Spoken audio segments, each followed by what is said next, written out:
गबरू चाय की दुकान पर समोसे खाता हुआ चाय वाले से बोला, अबे ओ चाय वाले भैया ओ, ये समोसे तो बड़े स्वादिष्ट है। एक काम करो, जल्दी से एक बढ़िया आधा कप चाय बना दो। गबरू की बात सुनकर चाय वाला क्रोधित होकर बोला, गबरू भैया पहले पिछला वाला हिसाब करो। अबे अभी पैसे नहीं है बे, दे दूंगा। अरे अगर पैसे नहीं है तो फिर ये समोसे कैसे खरीद कर लेकर आए? अबे ये भी उधार ही लेकर आया हूँ, समझे? जानता था तुम्हारे जैसे लोगों की जिंदगी उधारी में ही कट जाती है। अरे काम के ना काज के और दुश्मन अनाज के। धरती पर बोझ हो तुम कासगंज से जो है अपनी सड़ी हुई शकल लेकर दफा क्यों नहीं हो जाते भैया? अबे ओ बस बहुत ज्यादा बोल दिया तूने, समझा? चाय वाले कहीं के। अबे अब अगर इससे आगे एक शब्द भी बोला ना तो मुझसे बुरा कोई नहीं होगा, समझा?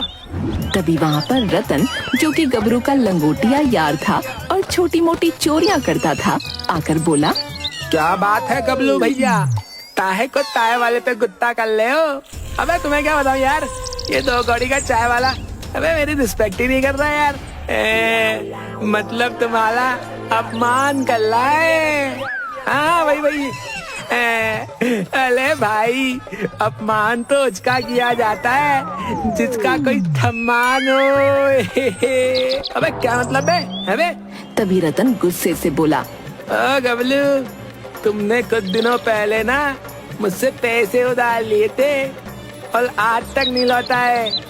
कान खोल कर सुन लो, अगर तुमने मेरे पैसे नहीं लौटाए ना तो मुझसे बुरा कोई नहीं होगा। और तुम जानते हो, लतन जब किसी से दोस्त निकलता है तो अपना सब कुछ कुर्बान कर देता है, लेकिन किसी से दुश्मन निकलता है ना तो उसे कहीं का नहीं छोड़ता।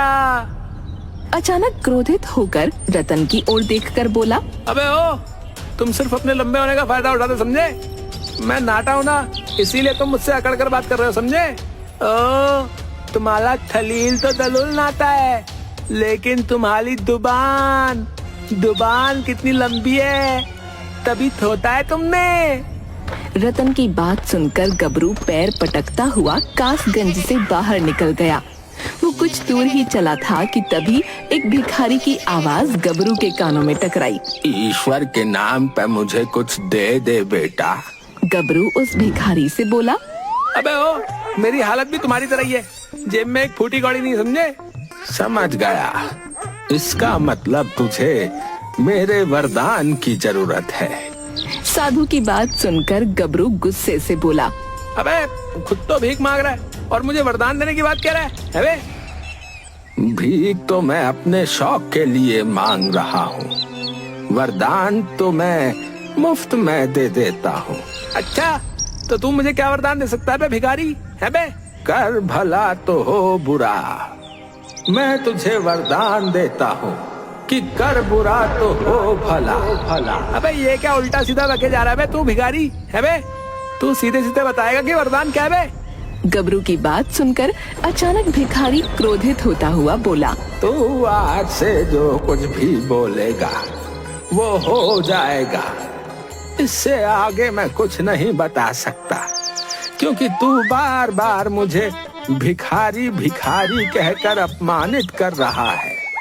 इतना बोलकर भिखारी वहाँ से चला गया। भिखारी के जाते ही गबरू अपने आप से बोला, अबे ये भिखारी क्या वरदान देकर चला गया?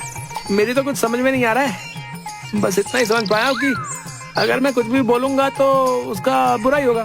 चलो, वैसे भी कासगंज के लोगों ने मेरा बहुत अपमान किया है, मैं सबको बुरा बोलकर बर्बाद कर दूंगा। है इतना बोलकर गबरू दौड़ता हुआ सीधा चाय वाले की दुकान पर आकर बोला, ओ देख भाई चाय वाले हो, और मुझे चाय की तलब बहुत महसूस हो रही, समझा?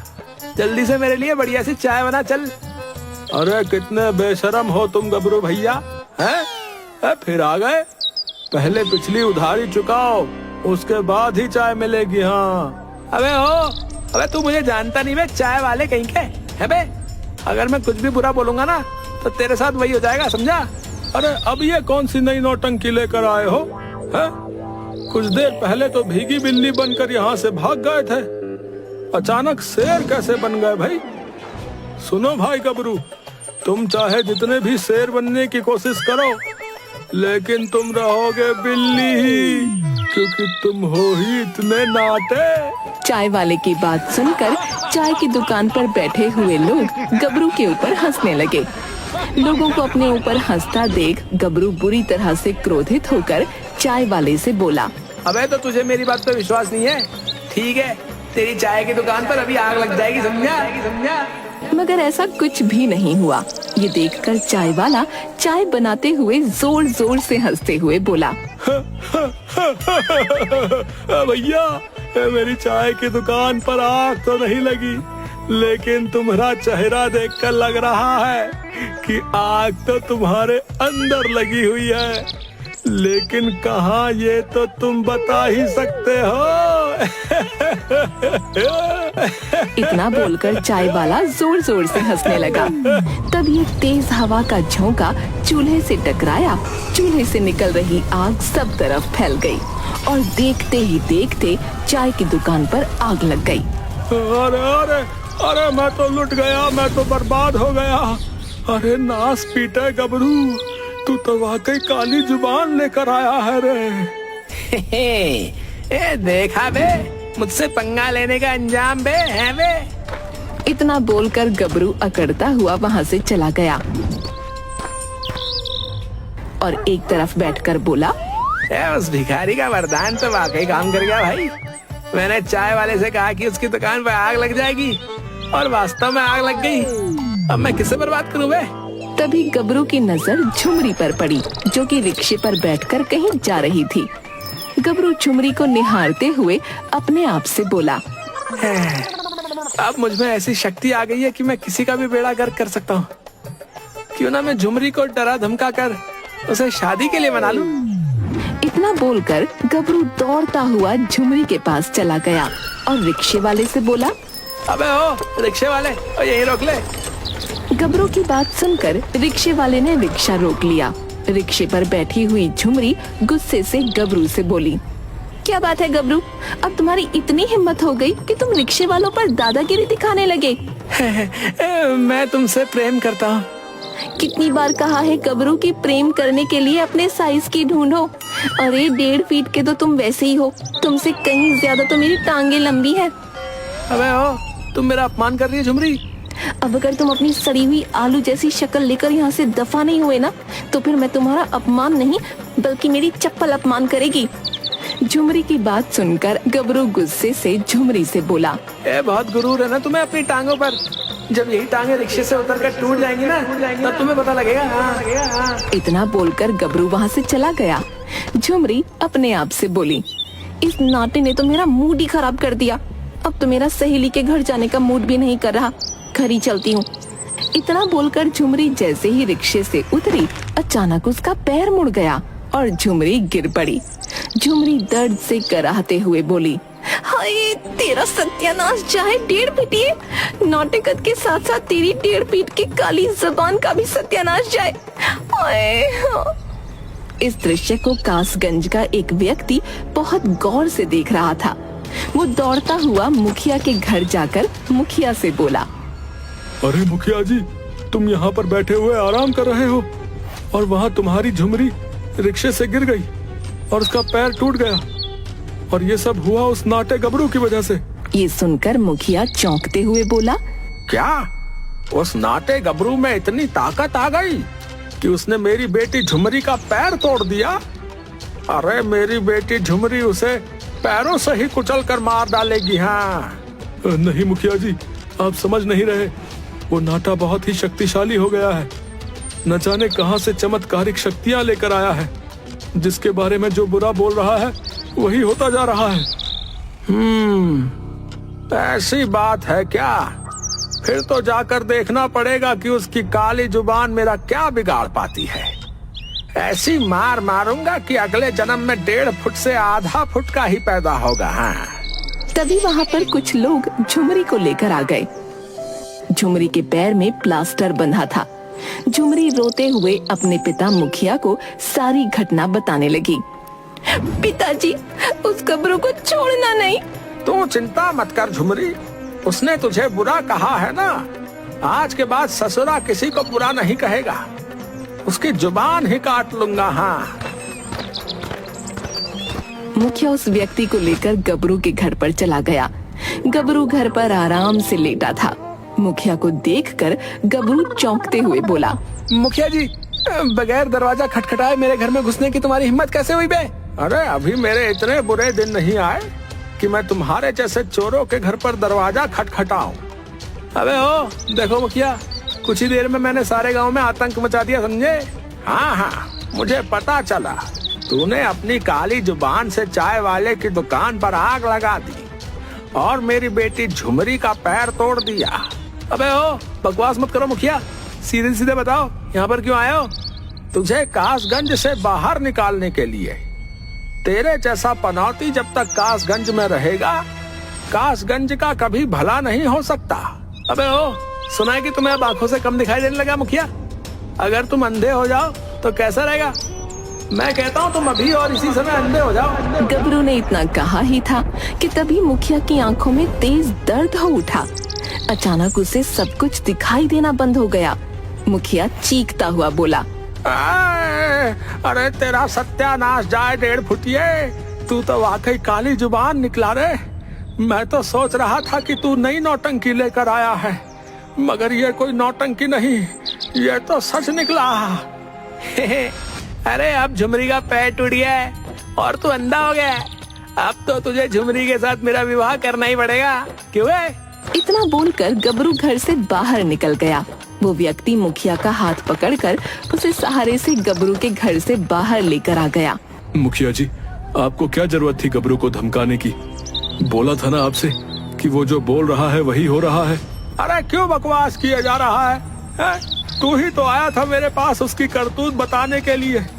तेरी वजह से ही मुझे सब कुछ दिखाई देना बंद हो गया। तभी अचानक मुखिया को सब कुछ दिखाई देने लगा और पहले से ज्यादा साफ दिखाई देने लगा। अरे अरे ये तो चमत्कार हो गया। मुझे सब कुछ दिखाई दे रहा है और पहले से ज्यादा साफ दिखाई दे रहा है भाई। मतलब? अरे पहले मुझे दूर का देखने में थोड़ी दिक्कत होती थी, मगर अब तो मुझे वो भी साफ साफ दिखाई दे रहा है। मुखिया की बात सुनकर चलते हुए गबरू के कदम अचानक रुक गए और वो चौंकते हुए बोला, है? अबे ऐसे कैसे हो सकता है बे? मैंने तो बुरा बोला था। तूने बुरा बोला था और हो भी गया था, लेकिन भगवान के चमत्कार से सब कुछ सही हो गया। अब मैं तुझे कासगंज में नहीं रहने दूंगा। इतना बोलकर मुखिया ने चिल्लाते हुए सारे गांव वालों को एकत्रित कर लिया और बोला, देखते क्या हो, इस नाटे काली जुबान को धक्के देकर कासगंज से बाहर निकाल दो। कासगंज वाले गबरू को कासगंज से बाहर निकालने ही वाले थे कि तभी चाय वाला वहाँ पर दौड़ता हुआ आ पहुँचा। अरे अरे हमारी तो किस्मत खुल गई भैया। अरे हम तो रातों रात लखपति हो गए। ये सुनकर सभी चौंक पड़े। हाँ? क्या बकवास कर रहा है चाय वाले? तेरी तो चाय के दुकान पर आग लग गई थी। अरे सही कहा, हमारी चाय की दुकान पर आग लग गई रही। मैं भूल गया रहा कि मैं जो है अपनी चाय की दुकान पर 50 लाख का इंश्योरेंस करवाया था, जो कि मुझे मिल गया है। अब मैं चाय की दुकान की जगह काफी की दुकान खोलूंगा। हाँ, काफी पिलाऊंगा। तभी वहाँ पर एक बूढ़ा व्यक्ति दौड़ता हुआ आया और मुखिया से बोला, मुखिया जी, झुमरी अपनी सहेली के घर पर जा रही थी क्या? वो गई तो नहीं? नहीं, वो तो नहीं गई। इस गबरू ससुरे ने उसे बुरा जो बोल दिया था। अरे इसने बुरा बोला तो सही किया। हाँ, क्या मतलब? मतलब झुमरी जिस सहेली के घर पर जा रही थी ना, अचानक उसका घर टूटकर गिर गया। उसकी सहेली और उसके माता पिता की हालत बहुत ही गंभीर है। झुमरी बच गई, वरना पता नहीं क्या से क्या हो जाता। तभी वहाँ पर वही भिखारी आ पहुँचा जिसने गबरू को वरदान दिया था। भिखारी मुखिया की ओर देखकर बोला, ये नाटा थोड़ा नादान है और ये कासगंज के निठल्लों की शान है, इसे क्षमा कर दो। मुखिया, मैंने ही इसे वरदान दिया था कि कर बुरा तो हो भला, इसने जिसके बारे में बुरा बोला, बाद में उन सब का भला ही हुआ, जैसे कि चाय वाला और तुम्हारी बेटी और स्वयं तुम। भिखारी की बात सुनकर मुखिया गबरू की ओर देखकर बोला, इस बार तो तुम बच गए गबरू, लेकिन अगली बार ध्यान रखना। गांव वालों वहां से चला गया।